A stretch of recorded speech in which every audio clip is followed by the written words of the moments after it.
Hello everyone, I'm Aaron Dusk, aka The Literate Beast. I am an indie author of two books, The Mark of Amulii and The Varcross Key. If you want to check those out, there will be a link in the description to theliteratebeast.com. Well, speaking of The Literate Beast, I wanted to show you guys this shirt. Yeah, I got it. Unfortunately, no, I won't be selling these on the website because they didn't turn out quite right. The ink is really it didn't really go well with this image on the t-shirt, so this will just have to be a one-of-a-kind thing. Anyways, today I wanted to do something kind of similar to what I did with my first draft of the Mark of Amulii. I wanted to go through, I asked some of my patrons, if they would want me to critique their opening lines for their stories, and a couple of them sent me some submissions. So I'm only going to do two today. Future me here, I lied. I only did one today. I will do the other one in the next video, but today I wanted to stay focused on just one story because I did have quite a lot to say with this one, and I had a lot of advice to give. So yeah, I apologize to the other person who sent me their submission. I will definitely get to yours, I promise. It will be in the next video though, so continue. What I'm going to do is just go through these two opening, usually, I'm going to go through quite a few of the paragraphs, probably about, 6 or 7 paragraphs, and kind of point out what's wrong with them, how I would fix them, maybe point out some cliches or continuity issues, or maybe just unrealistic dialogue or situations. All right, I was going to put this in a PowerPoint presentation, but I figured it would be a lot easier to just go through the Word document. It makes it a little less clunky for me. I can just copy and paste some of the corrections that I'd made, but really I just want to go over, mostly I'm going to go over the two to 3 or 4 paragraphs at the opening, and then discuss the rest of the story or the chapter from a reader's perspective. Instead of giving a writer's opinion, I want to tell the author what I'm thinking as I'm reading the story. Even though I've read all the way to the end of this chapter, I figured I would kind of share some of my thoughts on just what I was thinking as I was reading it, because there were a lot of confusing things that weren't really described in a way that I would think is very realistic of the situation. So, with that out of the way, let's start. All right, so the opening sentence. I woke up to the sound of my phone ringing. So the first sentence starts with a cliche, and there are several cliches that usually agents or editors will look out for. And waking up is one of them. Waking up and starting the story with either a dream sequence or just, oh God, especially the dream sequence. Sometimes you'll see stories that will start with like an action sequence or just the series of events that's so off the wall or just really, really interesting. And then the character will, within a few paragraphs, wake up in a cold sweat or something, realizing that it had been just a dream, that everything that we had just read to that point was completely pointless, that it didn't pertain to anything in the story or the plot going forward. It was just the character dreaming about something. We didn't get really anything out of that. So the dream sequence, the waking up, these are two cliches that generally you'll want to avoid. But if you think about it, that's actually, it makes sense to have the character start waking up, because how do you start a story? At the very beginning. Well, what's the very beginning of the day? The character waking up. So that's kind of why these intros are so cliche and so overused, is because usually a newer writer will associate the beginning of the story with the beginning of a character's day.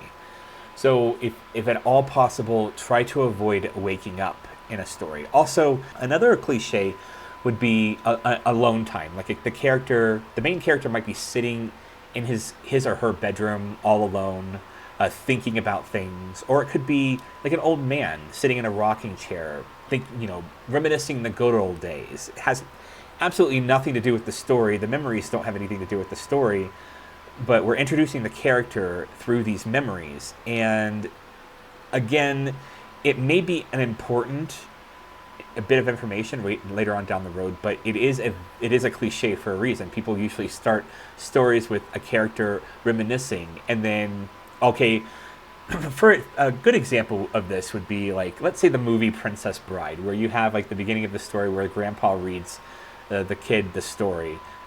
It's sort of like a once upon a time thing. You start reading the story and then the story begins.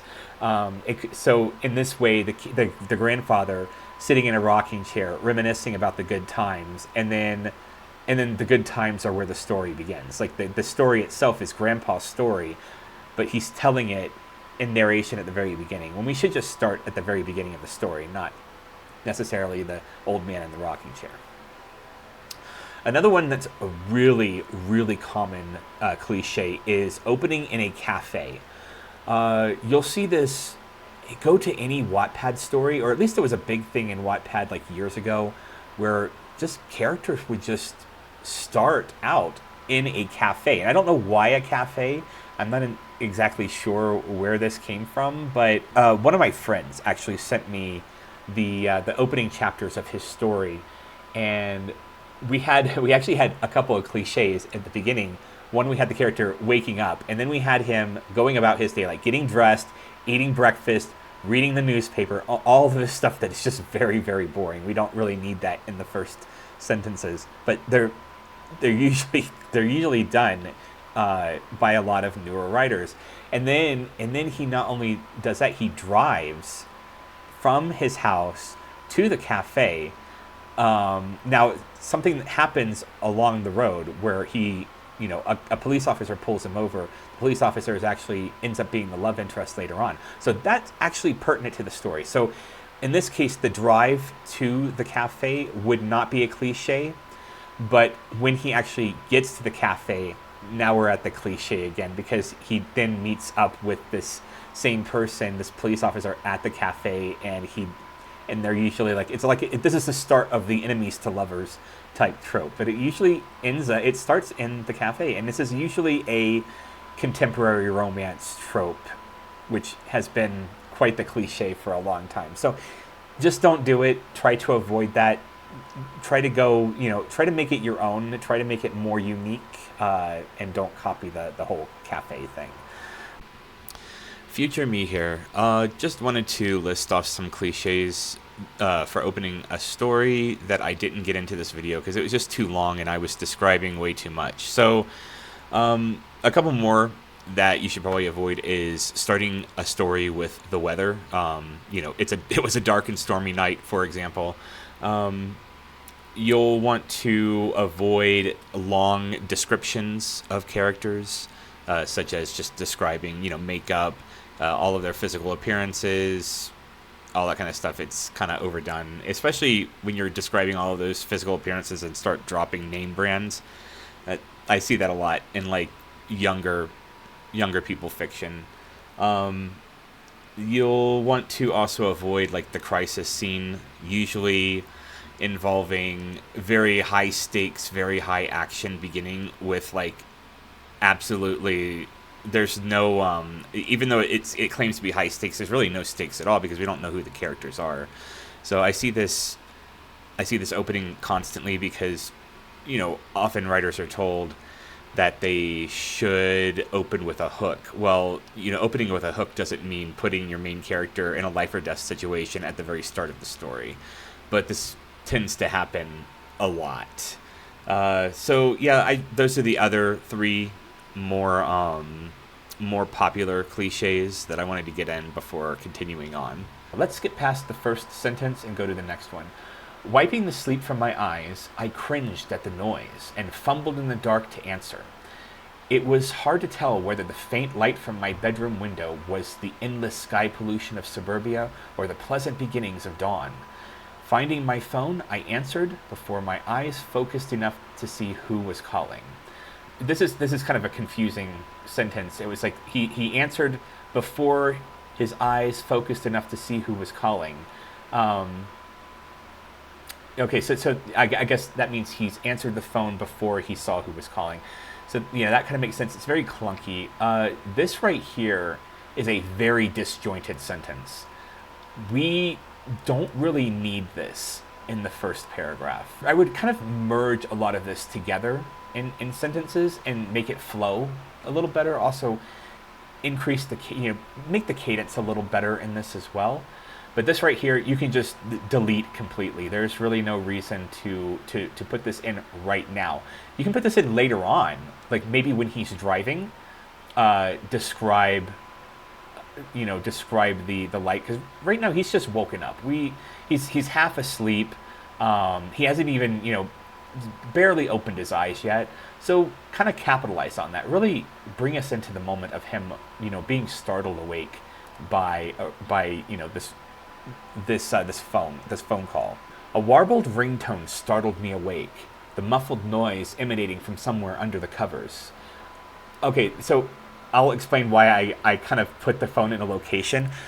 There was no location up here, so I don't know where he's reaching to get this phone. Where was the phone ringing? Like, where did he grab? Where was this phone? He was trying to find it somewhere, but we don't know where he was trying to find it. Was it on the nightstand next to him? Was it in bed? I just assumed it was in bed because this is how I relate to it, because I keep my phone in the bed with me. It usually charges. It's usually right next to my face. Probably not a good idea to keep a lithium battery next to your face, but I do it, and I'm not dead yet, so whatever. But my mind's eye filled it in for me because you didn't describe exactly where this phone was. So that's how I wrote it here. A warbled ringtone startled me awake, the muffled noise emanating from somewhere under the covers. Not wanting to open my eyes, I fumbled around the bed for a moment before grabbing the phone, answering without looking at the name on the screen. Very tired, he's very groggy, not really knowing what's going on, really. I mean, most people wake up, if they're waking up from a dead sleep, they're not sure what the hell's going on. And I don't know about you, but a phone call in the middle of the night would freak me the hell out. I do not like getting phone calls in the middle of the night because the last time that I think one time, story time here. This was back in February of 2007. I remember one night I was actually playing World of Warcraft. It was like 2 o'clock in the morning or something like that. And I heard thunder rumble from, it was in a distance, but I thought to myself, man, it's kind of late for it to be thundering like this. And this was in the middle of February. So January, February in Florida is usually like a second tornado season for Florida, because we get cold fronts that will come down, and usually if it's a strong cold front hitting, because it's usually pretty warm in Florida all year long, including in the winter too. So these cold fronts, especially strong cold fronts, will come down and usually spawn up some pretty significant tornadoes. So I was kind of in the back of my mind thinking, oh, I wonder, I haven't seen any severe weather alerts yet or anything on my phone or on the news, so I didn't think anything of it, but it did cross my mind. And then I want to say within 20 minutes, I got a phone call, and it was my mother. And I answered the phone, and my mother lived in the Villages at the time. And I answered the phone, and she was like, okay, I don't want you to worry. So usually when my mother calls me and begins a sentence with, I don't want you to worry, I immediately start worrying. I mean, it's just like, don't even bother with opening like that, because I'm going to start worrying immediately. But I'm like, oh crap, what happened? And she was like, okay, so we just had a very strong tornado tear through here. It happened a mile from my house. And my mother was living in a small trailer at the time too. So if this thing had hit her, she probably wouldn't be alive. But yeah, there was a tornado that had hit, and that was a middle of the night phone call. And usually middle of the night phone calls signify that there's something really, really wrong. And it still holds true to this story as well, or to this chapter. So by the way, this was the Groundhog Day Villages EF3 tornadoes that had hit Florida during 2007. For those of you that don't know, for those of fellow Floridians that were here during 2007, hello. Yeah, I'm talking about the Villages tornado, and my mother was a mile away from the one that destroyed the church and the Sunoco station down the street. So, anyways, yeah, so he's groggy. He's not really grumpy yet. He's just sort of probably thinking, what the hell is going on here? There's a phone call in the middle of the night. Probably not a good thing. Hello? I hoped in vain that... Okay, so this right here is a very awkward sentence. I'll say that right now. But this is also a very unnecessary sentence. It's a very telly sentence. We need more showing in these sentences than telling. And this is a theme that's going to come up quite a bit as I'm going through this, because there is a lot of info dumping, a lot of narration that can be basically cut out. And this is one of those instances. I also want to tell you, I want to reiterate this and reinforce this as well. I am saying none of this to be mean at all or to insult the author or the writer of this, because we all have done this. I don't care who you are. I don't care how good of a writer you are now. Everyone started from this point. And even the best writers out there, at one point or another, started at this point, started making these newbie mistakes. And this is nothing to make fun of a writer for at all. This is a actually a very good learning experience too. So I've made these mistakes countless times, and I don't want anybody to think that I'm saying this from a point of perfection, because even my beta readers nowadays will point out mistakes that I make, really kind of newbie mistakes that I make, and they're embarrassing, but at the same time, they're important. It's important that these mistakes are pointed out to me and to writers, to other writers. It's important that I point this out to this writer as well. So everything that I'm saying here is not it's not a point of malice. It's not me making fun of the writer. No, this is me, basically critiquing this work, giving valid critiques of this work. And I do this with a lot of writers too. This is not just this person. This could be, these are strangers on the internet. Usually these are even friends. I've critiqued, best friends, and I don't hold anything back either. I don't care if you're my best friend or my patron or, a random person on the internet. I'm going to give you the same critique, the same objective critique, no matter who you are. So you're always going to get authenticity from me, and I of course expect that back from my readers as well. I want them to rake me over the coals. I want them to tell me when something doesn't make sense, when something isn't right. And I do know that some of you in Patreon chat do that. You're very brutally honest. Sometimes it's subjective, and I'm like, nah, I'm not gonna. This is not something that's really pertinent to this. And sometimes it makes a lot of freaking sense. So keep that in mind. Some of this is going to be subjective. Most of it is going to be from a point of objectivity. This sentence right here can go away. And how I would fix this really... Oh, let me actually finish reading this. Muffled sobs met my anger and melted me. Yeah, this is also a very awkwardly written sentence as well. I know what you were trying to do there. It's kind of it's kind of poetic in a way, but it reads very awkwardly. So muffled sobs met my anger and melted me.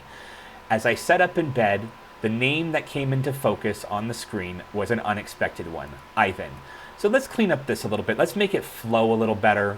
Let's show a little more instead of telling. Let's really hone in on how tired, groggy, and kind of cranky he is right now, without going into too much exposition. So this is how I would change this sentence. Actually, let's do this. Holding the phone to my ear, I let out an annoyed groan, taking my time before answering. Hello? The tone of my voice was a mixture of groggy and pissed off, but the muffled sobs from the other end made my eyes snap all the way open. I sat up and looked down at the screen, reading the name of someone I hadn't heard from in years. Okay, I don't know whether he hadn't heard from him in years or not. It's really not explained all that well in the story, so I don't know whether he hadn't heard from him in a couple months, in a couple years, or whatever. So instead of, you know, instead of using the colon and then Ivan, I wanted him to tell me who it was. I wanted the main character to tell me who it was. Keep in mind, this is the correct way to use a colon, by the way, but it's just not really necessary here. It comes across as very narrative, and we want to show a little bit more of this. We should have this in dialogue. Ivan, is that you? So this way, we get introduced to the character, but we have the character actually telling us who it is instead of having it told to us in the narration itself. So this way, we're now still showing the reader he's very groggy, he's very pissed off, but he hears muffled sobs on the other end, and that really it wakes him up all the way. It's like it kind of startles him awake. This, of course, if I were to hear somebody sobbing on the other end and they called me at 2 o'clock in the morning, yeah, that would immediately alert me. That would immediately alert my attention and actually make me very concerned at what was happening. Okay, these next paragraphs, I'm going to actually complete this chapter going through it as I would a reader instead of an author or a writer critiquing another writer. This is basically going to be me critiquing this as I would a beta reader. As someone who is beta reading this and giving the writer opinions on how the story sounds to me, including like characterization, dialogue, and all that kind of stuff. I need help. His words came through the phone, garbled and between sharp intakes of breath. Okay, I'm on my way. So first of all, he's called. His friend has called him. He says, "I need help," and it sounds like, according to the narration, he's not breathing well. It almost sounds like he's having trouble breathing. The very first thing that I would probably say is, or that I would probably ask is, what's wrong? And do you need me to call an ambulance? I wouldn't say, I'm on my way. That, I don't even know what's going on. The character literally just woke up. He woke up not even like a minute ago. He just woke up and he's already saying, okay, I'm on my way. But he doesn't know what's wrong. He hasn't even asked what's wrong yet. So this is a very unrealistic dialogue, and it's kind of not realistic to how a normal person would react to this situation. So imagine, your mother calling you up in the middle of the night. It's like 2 o'clock in the morning, and she's saying that she needs help and she's having trouble breathing. What would be the first thing that you would do in that situation? You wouldn't just say, I'm on my way, grab your keys, and then leave the house. You would want to know what the hell's going on. You want to know if she's having chest pains. Is she having a heart attack? Is she, why is she having trouble breathing? Does she need you to call an ambulance? And then, if she does, then you would call the ambulance, and then you would grab your keys, and then leave, and then go over to her house. Probably call her back and continue staying on the line with her. At least that's what I would do in that case. But yeah, this right here, not very realistic. So when you're writing dialogue, you need to make sure that you're asking yourself, and and this is gonna be a common theme throughout this entire chapter. Just ask yourself whenever you write something, how would you say it? How would you, specifically you, react in this situation? And then write accordingly, because if you put yourself in the character's position, you'll be able to write very realistic dialogue in a very realistic scene because it's relatable at that point. Right now, these words, they're not very relatable. This dialogue is not very relatable, and neither are his reactions, and especially a lot of his reactions in the coming paragraphs. Okay, I'm on my way. I was already out of bed and pinned my phone against my head with my shoulder. That's kind of an awkward sentence. I would basically just said, or I would have worded that a different way. I'm not gonna go through how to word the sentences because that's not what a reader would do. Unfortunately, it slipped as I was trying to put on some pants, causing me to miss something Ivan said. You don't was all I heard as I fumbled to catch my phone and not fall on my ass. So here we have an issue of you telling me something first. Oops. Oh dear. Okay, good. I didn't screw that up. So here you have the issue of telling me something first. You're saying that it slipped as you were putting on pants, and then in the sentence below, then it happens in real time. You don't, and then he fumbled to catch his phone. So even though, I mean, it sounds like it was maybe slipping at this point, but you say it slipped. So that to me means it had fallen in this sentence, and then you kind of repeated that in the sentence below. If anything, you can just get rid of this sentence altogether and just say, "You don't," was all I heard as I fumbled to catch my phone while putting on my pants. It would be a lot cleaner, just less words, and you're getting the same point across. And of course, you always want to show all the time. You want to show things happening, not all the time, obviously, but whenever you're in a situation like this, where the pacing is slower, where you're trying to get more detail, more information out of the character, you're wanting to set the scene, you're going to want to show a lot more than you tell. When I finally got a hold of it, I pressed the phone back to my ear. I interrupted whatever he had been saying. So he actually interrupts twice and doesn't really say anything worthwhile. So and I'll explain this in the sentence below. Now you tell me if this sounds like something a normal person would say in the situation. So he hasn't said, he has no idea what the situation is, has not asked his friend if he's okay or anything. He just says, "Hey," without having heard anything, really. He just heard two words from the character. "Hey, listen, is there anything you're about to say? I'm sorry, is anything you're about to say something you wouldn't want anyone else to hear?" It's not realistic. This is not realistic dialogue. Nobody would ever say this in any situation. The only situation I can actually picture somebody saying this in is if that friend that he's calling is in a known abusive relationship, and then he's asking this question because he doesn't want anyone else on the other end to hear what he's asking or to hear how he's answering.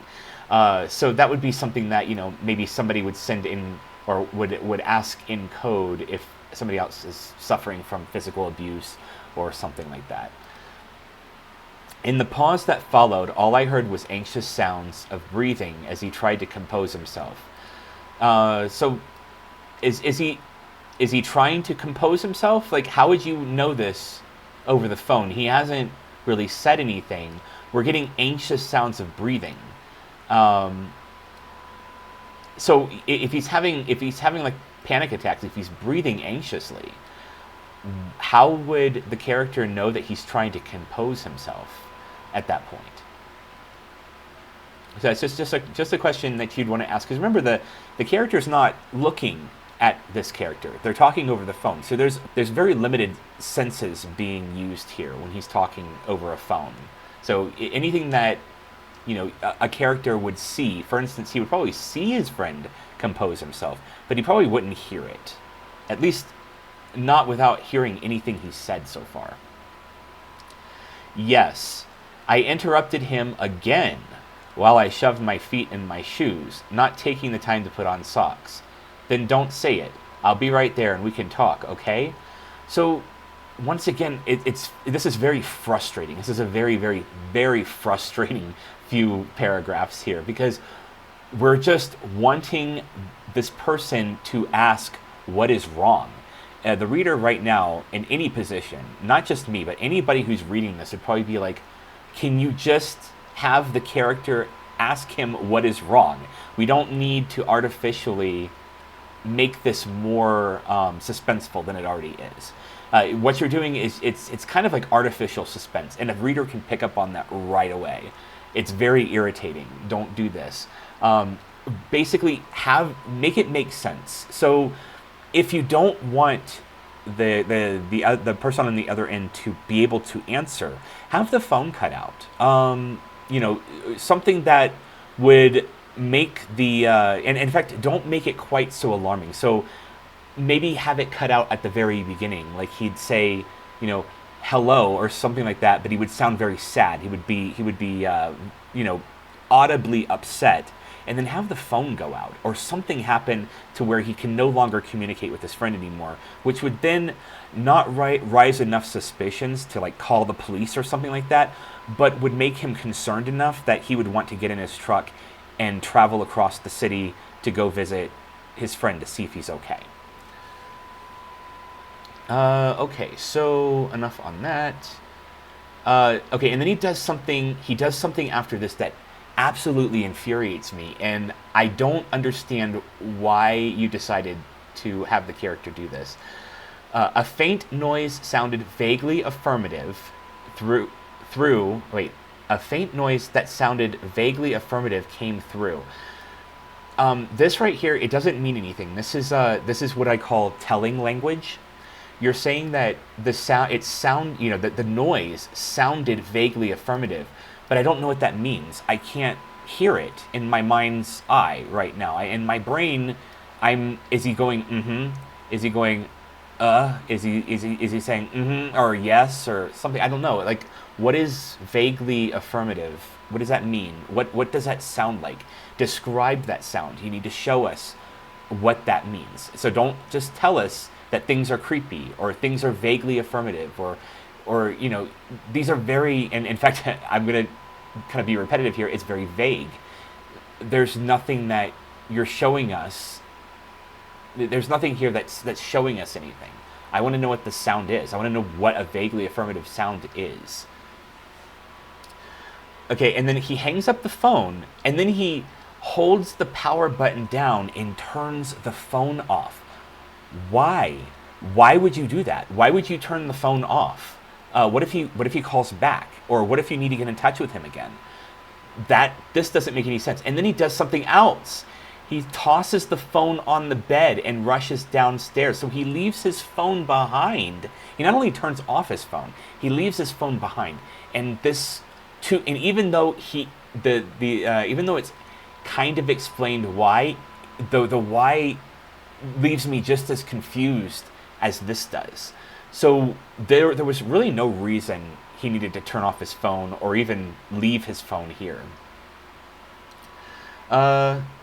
Thankfully, both Sarah and Chris had the graveyard shift and weren't there for me to avoid. So Sarah and Chris are the roommates. You could have just said roommates. Unless these two become very important later on, I would just avoid naming them. There's really no reason to name them at the moment, because we don't know who.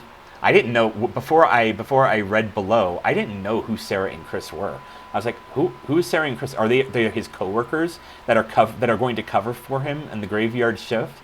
But I couldn't really figure that out until later on. So just say, thankfully, my roommates had the graveyard shift and weren't there for me to avoid.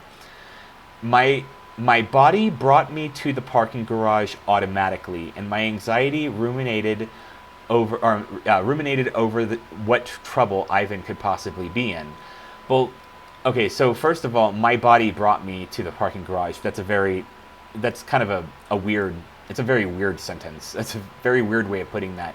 If he was kind of on autopilot, just kind of have him say, before I realized, before I knew it, I was at the parking garage, like my body had been on autopilot or something like that.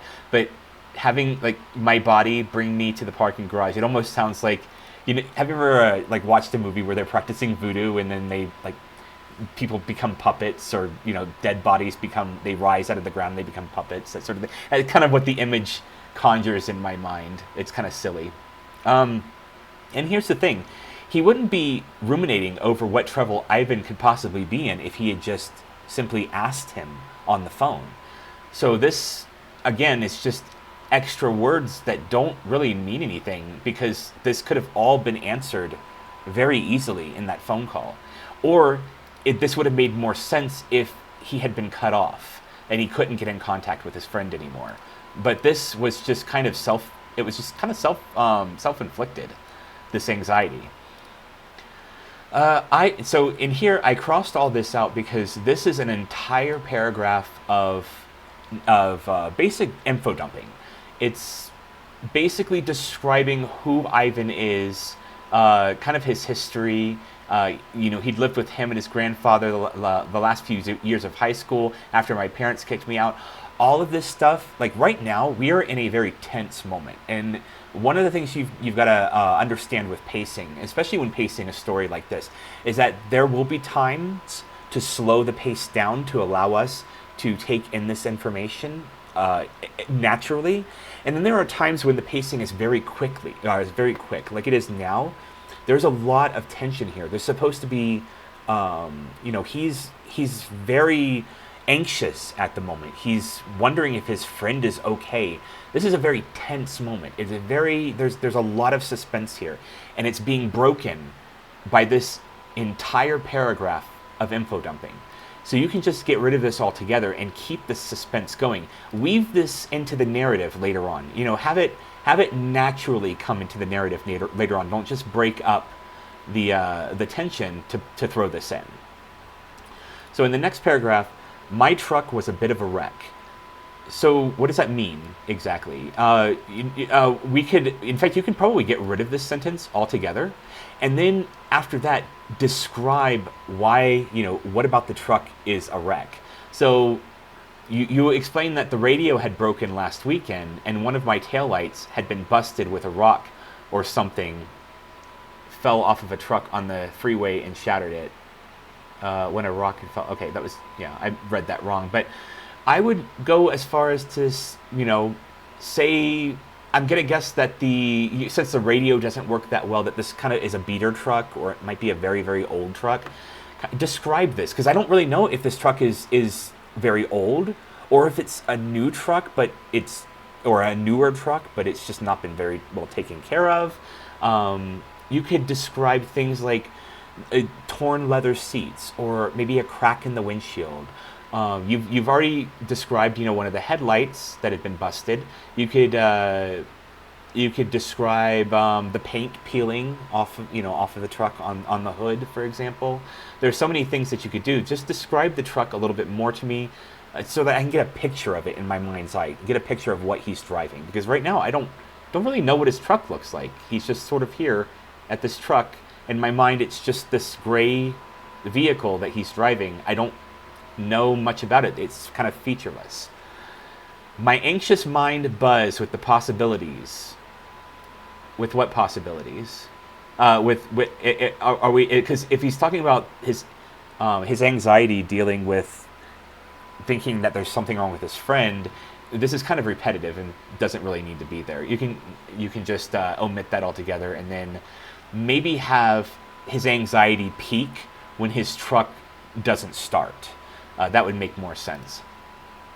My first thought had been murder, and for some godforsaken reason. That is quite an assumption. What do you mean murder? Why on earth would this be the first thought in his head? Whose murder? Like, was he thinking that his friend murdered somebody? Has his friend murdered somebody in the past to make him think this? I don't know at this point. This is a very confusing thing to jump to. And of course, in my mind, because this is such a bizarre, off-the-wall assumption, I'm thinking now that his friend has done this before, that he maybe unintentionally kills people, and now he's thinking that his friend has struck again, has murdered again. And then in the next sentence, it kind of reaffirms that. If that was the case, my phone would be a liability. This makes absolutely no sense whatsoever. I don't know why it would be a liability at that point. I pushed the thought from my mind, but peeked over my shoulder into the truck bed, and sure enough, my shovel was there. So this kind of reminds me of that South Park episode where I think it was it Stan's mom or Butters? It could have been Stan. I don't remember. He got a goldfish, and the goldfish was murdering people.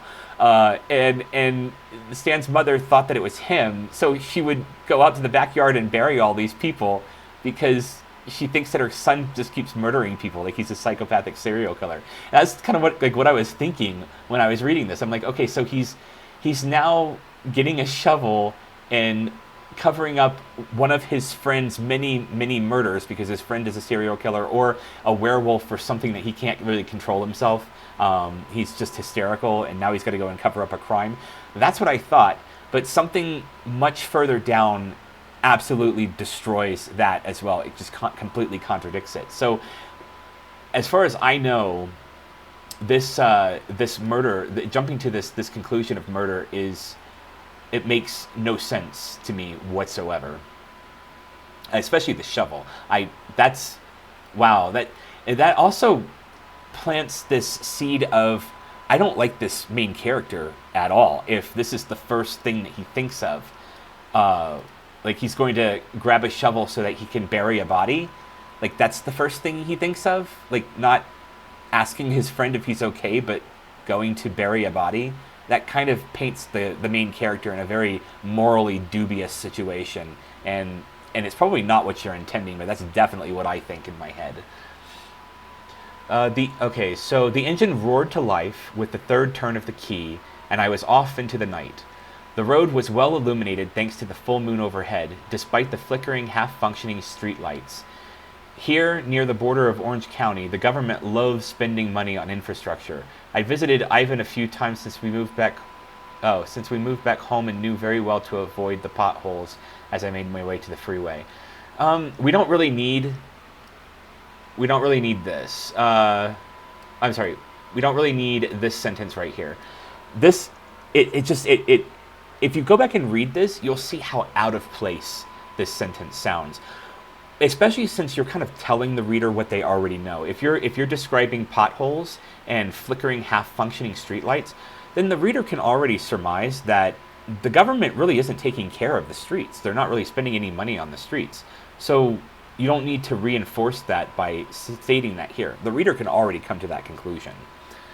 All this does is just sound very clunky. As I pulled onto I-5, utterly devoid of traffic. So this is actually good. I'm not gonna obviously rip apart everything. Some things are very good in here. Like here, you're saying you're pulling onto an interstate and it's utterly devoid of traffic, which means that we do now know that this is probably like 1 or 2 o'clock in the morning when this would be when the traffic is usually the lightest. It could even be 3 o'clock in the morning. I know that when I lived in Orlando, it was usually about 1, 2 o'clock in the morning that there was just no traffic on the interstates whatsoever. So that's good. You're setting a time without really telling me what the time it is. You're showing me what time it is by showing an interstate devoid of traffic. My anxious mind wandered again. Again. This is very repetitive. This is our third time mentioning the anxious mind. When again the reader is probably like, well, you wouldn't be anxious had you just asked your friend what the hell the problem was. I flicked the radio on, seeking to drown out the whispering fears, but I had forgotten that it had broken just a few days ago. I suppose that's fine. It's a little unnecessary. I would probably cut this sentence down a little bit. But aside from that's nitpicky. I sat in silence and wished I had brought my phone with me. Okay, yeah, I wish that you'd brought your phone with you too, because leaving it at the house made absolutely no sense whatsoever. And in here, this is another thing that doesn't make any sense either. How would leaving his phone at the house... let me read the sentence. I sat in silence and wished I had brought my phone with me to play music. Damn any alibi I may or may not need. Why, again, would leaving a phone at his house give him any kind of alibi? If anything, this just destroys his alibi, because he lives with 2 roommates. If his roommates come home and he's not home and his phone is left at the house, there is no record of him being anywhere during the time of whenever, I guess, he has to bury this body or the murder, and when he comes back to the house, he has no alibi at that point. So what is leaving the phone at the house going to give him an alibi for?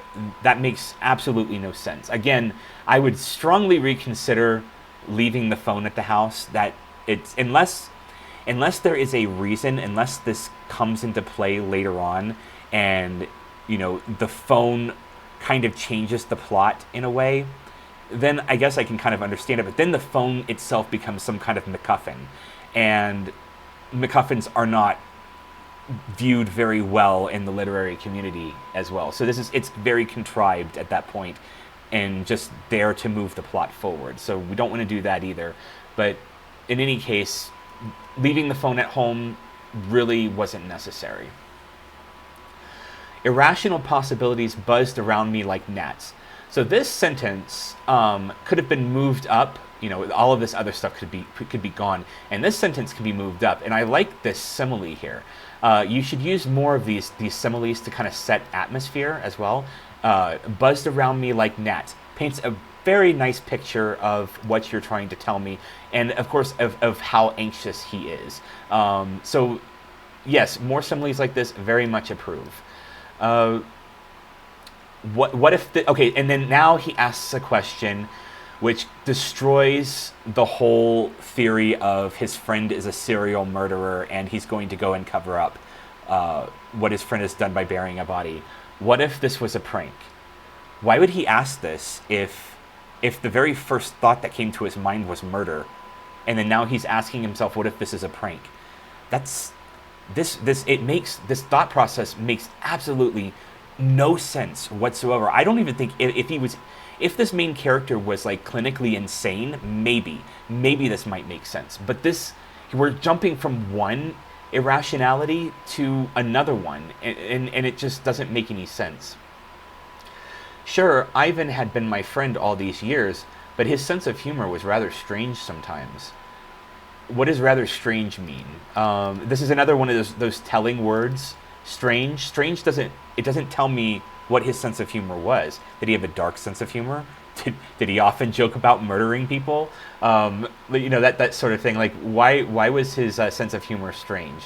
What about it was strange? You gotta show us this. Just tell us more about this. Be more descriptive with it. Don't just say words like strange or weird.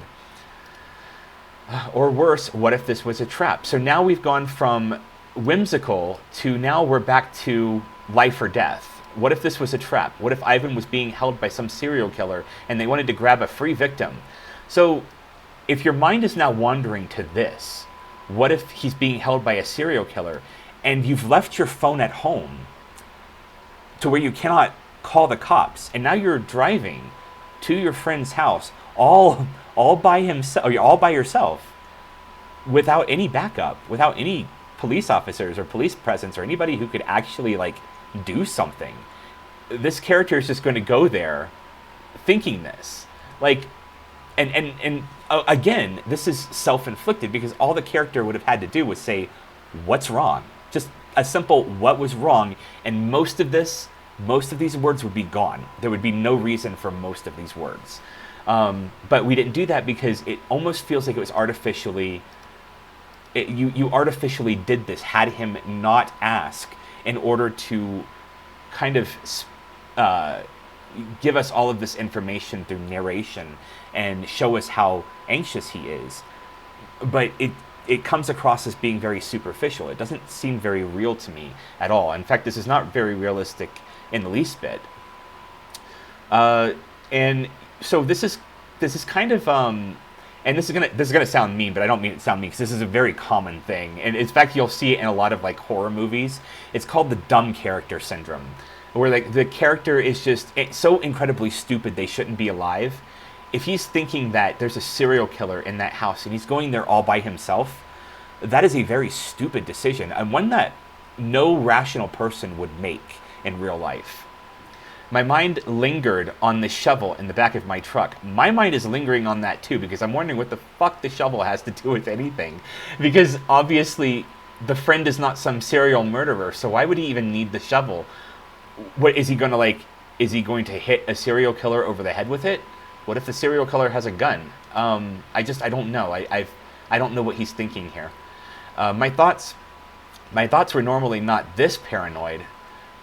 And I was used to my anxiety jumping from bad scenarios to worse. This is quite the jump, though. This is quite a... These are very unrealistic jumps. I would I would definitely go back through this and change a lot of this to where it makes a little more sense. The silence, the silence and empty road was getting to me.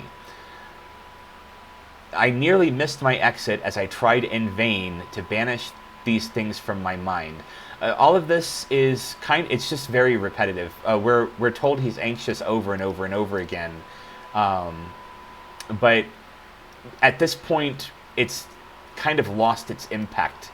It's kind of getting repetitive at this point. So I'm a little tired of hearing about it, and so a reader would be too at this point. So I would probably just delete this paragraph altogether. The road to Ivan's place had never seemed so. I'm sorry. Ugh, I can't read today. The road to Ivan's place had never seemed so sinister as it did that night. What does this mean? What do you mean seems so sinister? Can you describe the road? You haven't described the road, so I have no idea what sinister means. What's sinister about it? Is the road surrounded by like trees with no leaves, with spindly branches that look like gnarled fingers? What's very sinister about this? Is it just the feeling? Because I'm not really sure why this would seem sinister. Nestled in the hills, the place had a comforting atmosphere.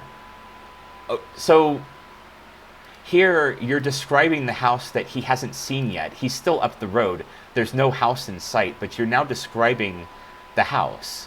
In fact, this is another paragraph I would basically delete. I would delete all of this, except for the road to Ivan's house never seemed so sinister, except I would describe the road. But this right here, this is basically describing the house before you've gotten there, and it's kind of like, and if you look here too, you throw in kind of unnecessary rhetoric. It was massive, a relic from times when people could afford homes so large before the McMansions cheapened the aesthetics. This sentence alone kind of destroys. In fact, this sentence and then this sentence too, the comforting atmosphere.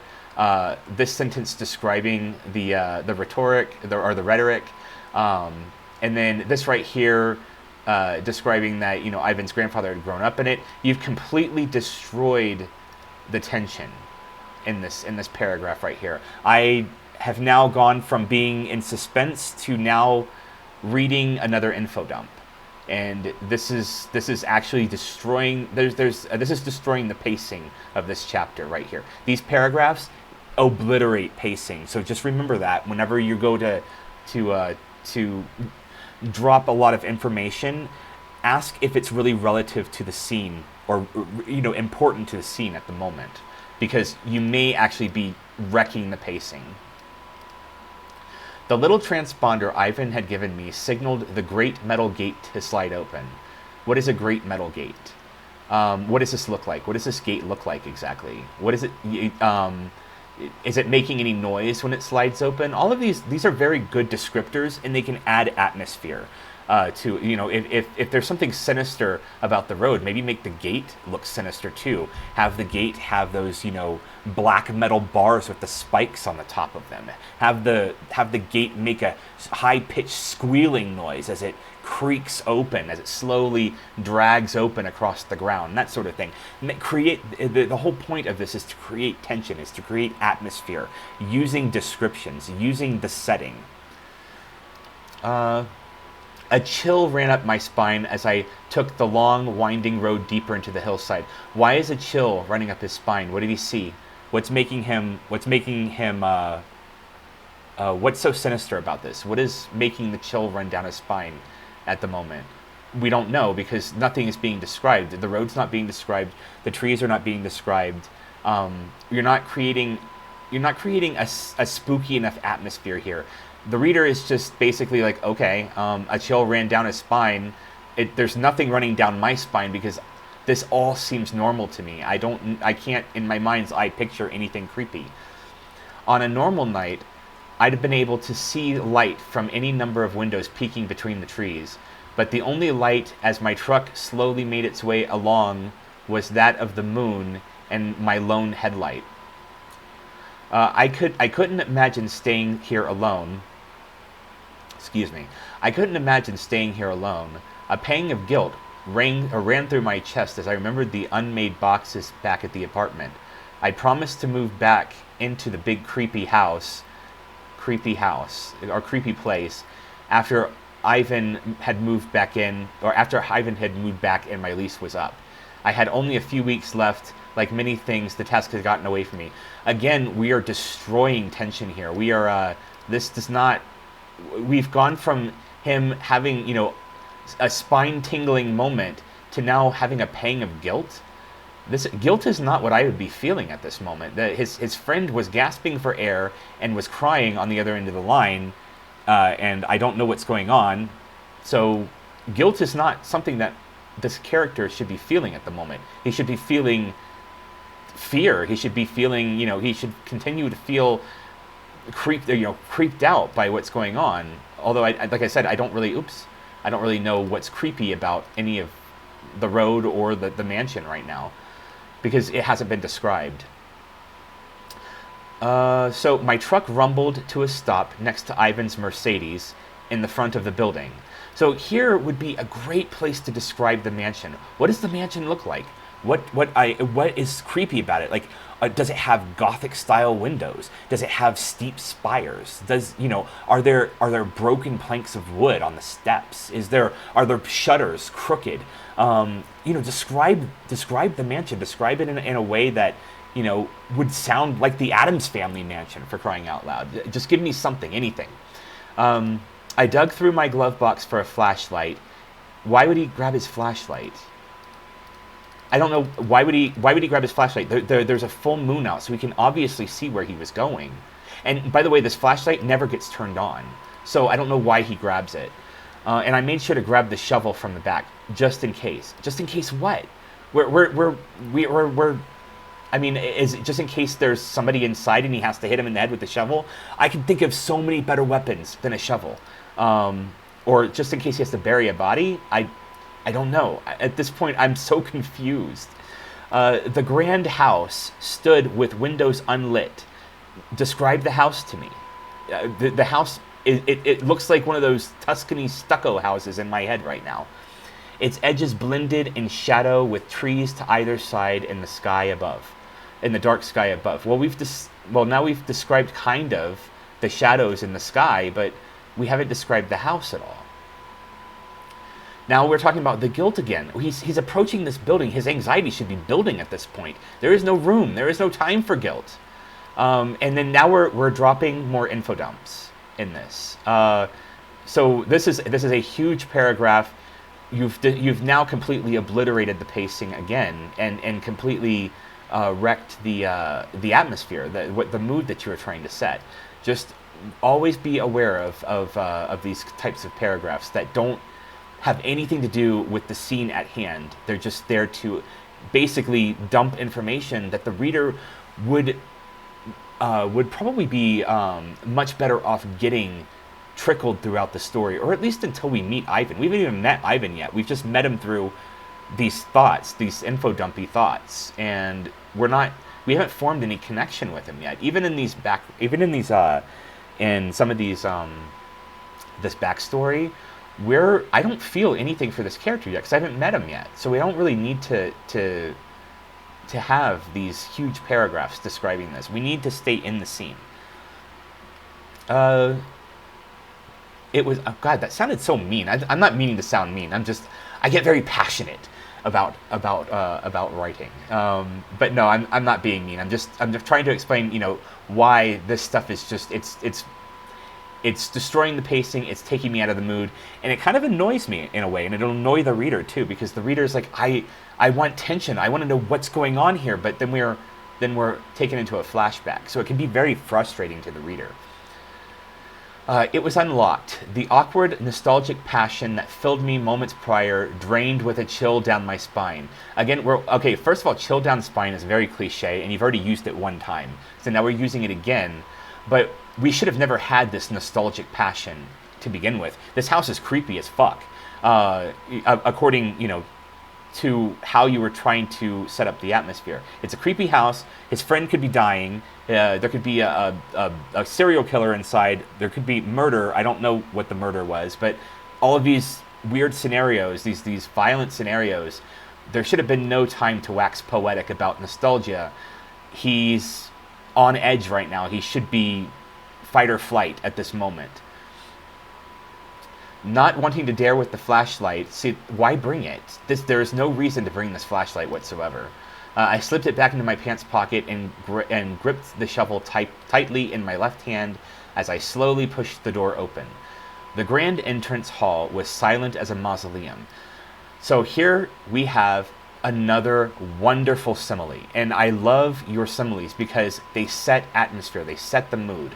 The grand entrance hall was silent as a mausoleum. This paints a very vivid picture in my head because now the mood has shifted from waxing poetic about the past to now the house is dead. It's basically the house is a corpse. It's so old, it's a corpse. It's silent as a mausoleum. It paints a very vivid image of the atmosphere of the scene to me. Moonlight glinted in the dusty old chandelier overhead. Wonderful descriptions. Now we're seeing that this house is kind of derelict. It hasn't been maintained. It hasn't been cleaned. So it adds to the creepiness factor. See, this is the types of descriptions that I want in this chapter. I crept cautiously over the wooden floor. My body, I'm still not. I still hate the use of body. You should just say my mind slipping into old habits. Your body wouldn't do this. Your mind would. As I subconsciously avoided boards which I knew would squeak.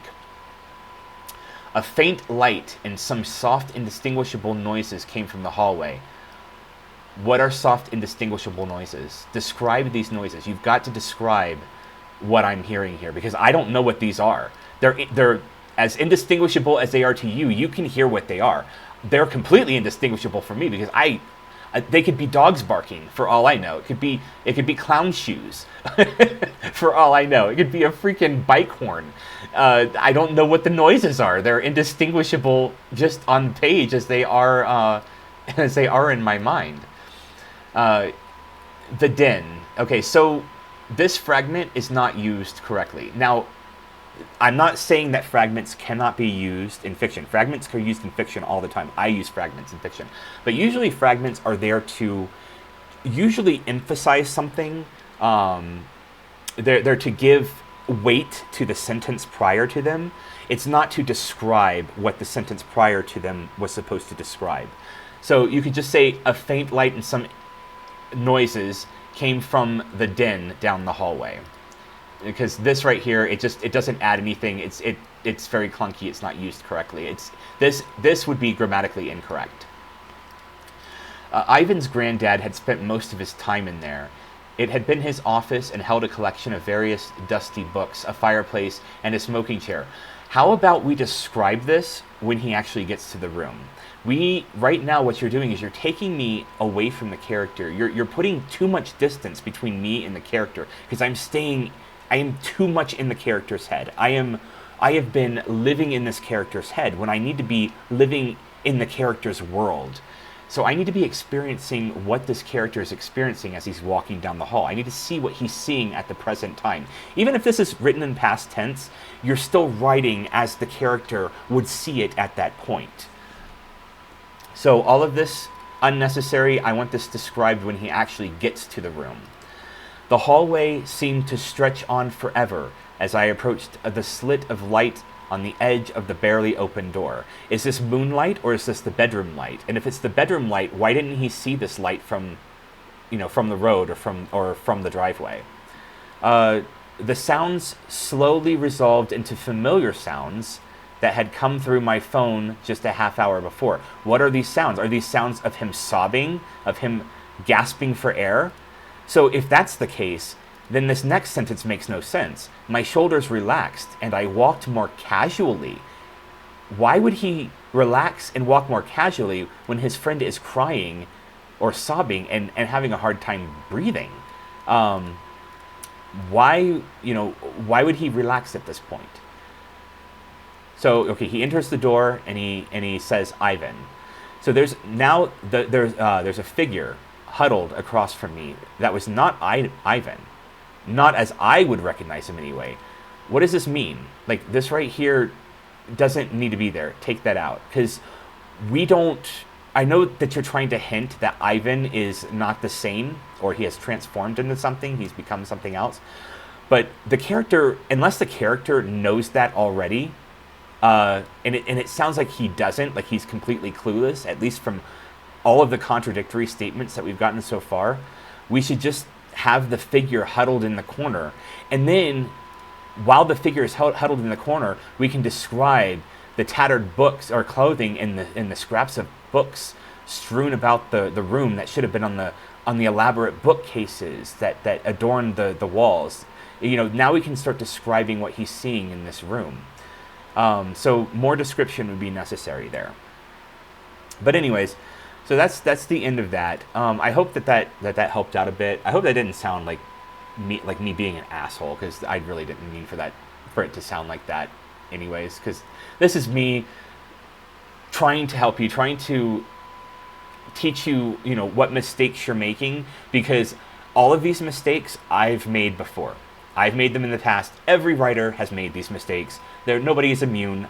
Like I said at the beginning of this, I don't care what anybody says. They're full of shit if they say that they've always written perfect prose every single time. It's not possible. This comes with practice. And I'm not perfect either. I get this shit pointed out to me all the time by editors, by beta readers. So don't feel bad that, you know, I was, you know, that I tore this apart, because that's going to happen a lot. And as writers, we have to have very thick skin to be able to cope with that, especially like reviews and editors' notes. Editors' notes can be especially daunting because they're professionals, and editors usually do not sugarcoat things at all. They're not rude, but they don't sugarcoat things either. They'll tell you, they'll ask questions exactly like what I did. What does this mean? What are you trying to say here? Because I'm not getting this. So whenever I'm saying that, it's basically me saying I'm frustrated. I'm a reader, but I don't understand what's going on. I don't understand the logic behind a lot of this stuff. So really, if I had to make a suggestion of how to fix this, it would be to start the story with him driving down the winding road to Ivan's house. That would be exactly where I would start the story, because now we started from a cliche to something a lot more interesting. And I, you know, you could make that work. Of course, you would have to change a lot of the narration and stuff like that, but you're starting in the action. You're starting where the scene is supposed to start, and it also can start out very hooky as well. You can hook the reader in and get them very interested by creating a lot of tension, getting the readers to ask a lot of questions, and you're not really doing that with all of the info dumps and with, you know, the scene starting where it did. It should really start, you know, about 2/3 of the way into the story.